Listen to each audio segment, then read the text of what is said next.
Good morning, all. Oh, someone else with me today because we've got our little caps on today. So we got Tommy here, and we got where's yours? Over here. And Aki with the Aki cap. We bought these when, Aki? 2 years ago, I believe. 2 years ago. Yeah. Wow. Just after July 12, just to be precise. Because that's when we engraved the anchor, setting up anchor at where we are. So anyway, today is about perspective, and this is kind of leading on from. But by the way, it's another stunning day. Spoiled, and it's good because I've just been down south, and I'm going to loop this around to perspective. To New South Wales, and for those that don't understand the rules, I keep getting asked, oh, how can you fly in? The borders, it's like there's some sort of like 50,000 foot high wall that you can't go over, and you just need to know what the rules are, and then make your own assessment on risk as well. But of course, right now we've got things easing up everywhere except for the state of Victoria, which I wasn't in. I was in New South Wales, and the kind of numbers have been, here's the thing. So here's what I'm going to get to with perspective, right? When we talk about this COVID thing. Now, the perspective everybody is being over-influenced by is coming from media. And I got to say, and I'm far from perfect. Whatever perfect is, I don't even understand why that word exists in the English language. It's just all an evolution. Everybody's at where they're at, right? But, good morning, mother. With perspective, when you are putting stuff in through your ears and eyes that is coming from mainstream media, for example, and it's all bad news stories, because that sells. Why does it sell? Because if you did Maslow's hierarchy stuff like we did at school, and learned that fear was the number one motivator, it's an unhealthy one for a long amount of time, and without getting too controversial, a lot of systems have been built around fear, and the fear of lack and things like money and those sorts of things. And we're at a very interesting age right now where I think we're going to be making a transition out of that. But the perspective that people have been flooded with through like the mass media, for example, is negative. It's negatively motivated most of the time. Like, look at the news, and I'll be honest with you, I watch a bit of Channel 2 news now and then to try and get something partially factual, to see what's happening in the world, and just to check the latest rules on where they're changing things like state borders, etc. And the thing is, there's no actual kind of state border as such. What we've got at the moment is the laws, and unless you want to get into trouble with the enforcers, you kind of abide by them. But when you start to put things into perspective and using rationale and using information that is about as clean as the information as you can get, that it seems like mainstream media is not real good at it, because there's a lot of conflict of interest sitting in mainstream media. A lot of dollars by a lot of corporations that are steering the boat. I remember listening to some health and wellness stuff a few years back, and one lady said, well, just follow the money. And I got to say, there's a fair amount of truth sitting in that. Just follow the money. And so what we're getting flooded with on the airwaves is a lot of, there's lack, you need more, which has been a lot of the capitalism stuff.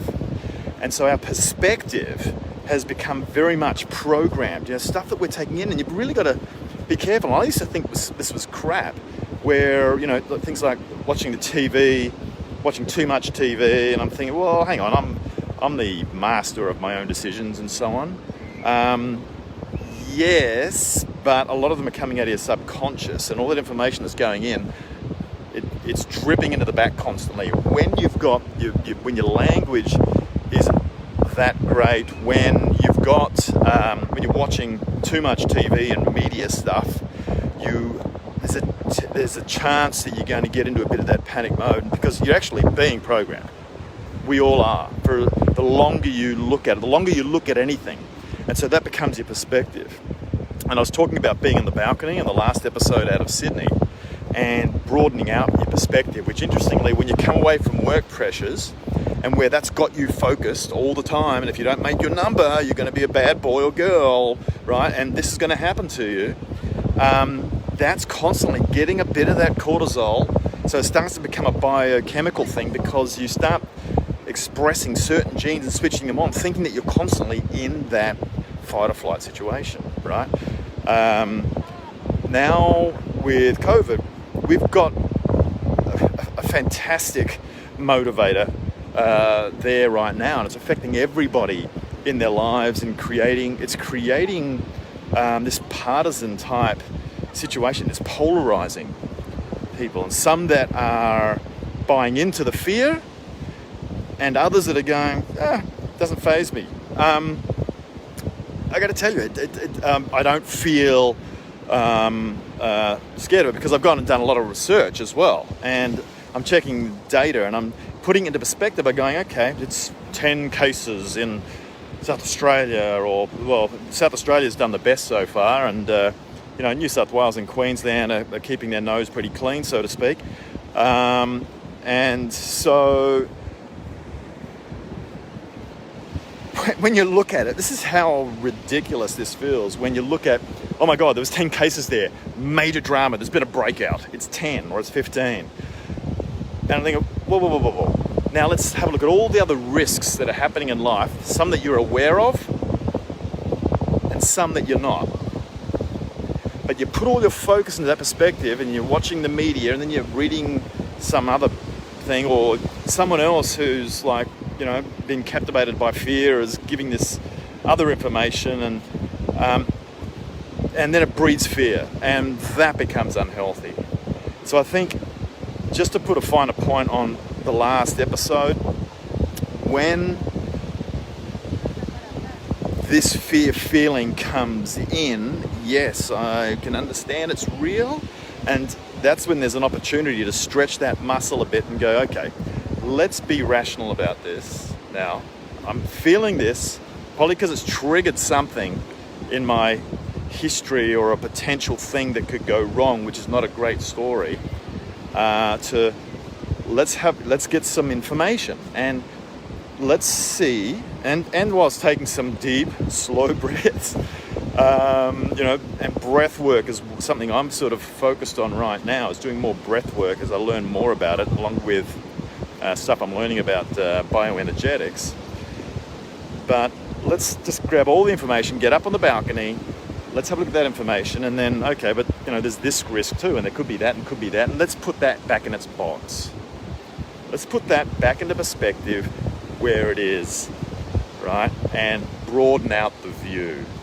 So, I just thought, with what's happening with COVID and the last discussion, that maybe using that as an example, because it all relates back to wellness as well, and let's put it into perspective, guys. Let's look at the numbers and then broaden it out to numbers in other things like chronic disease that we are dying of 73% of the time, if you believe the data from the WHO these days, right?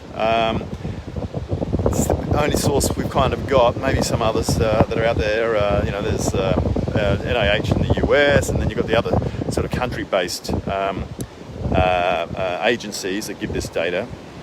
But 73% of the time we're dying of chronic disease. And the big one, of course, still is heart disease, cancer's coming up there, diabetes, and mental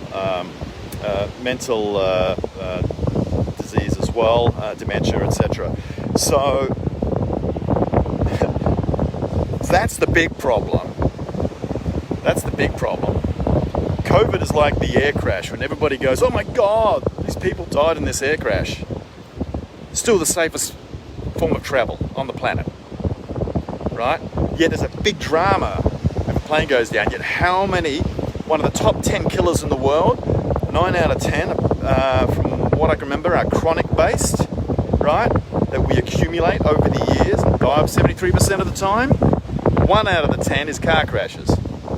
Oh, by the way, the third one, which doesn't get reported very often, 250,000 deaths last year, was actually the medical system in the US. That's US numbers, right? So let's get the truth out there, and let's put things into perspective. That's it. That's my rant for today, and I am going to go and have breakfast with my little man who is here for the next at least week, hopefully longer.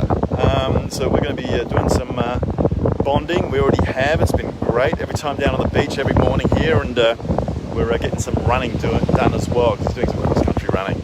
All right, guys. Love you all. Have a great morning, day, evening, afternoon. What's up?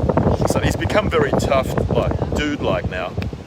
Yeah, it's like I'm 13 and I'm trying to force my voice to lower.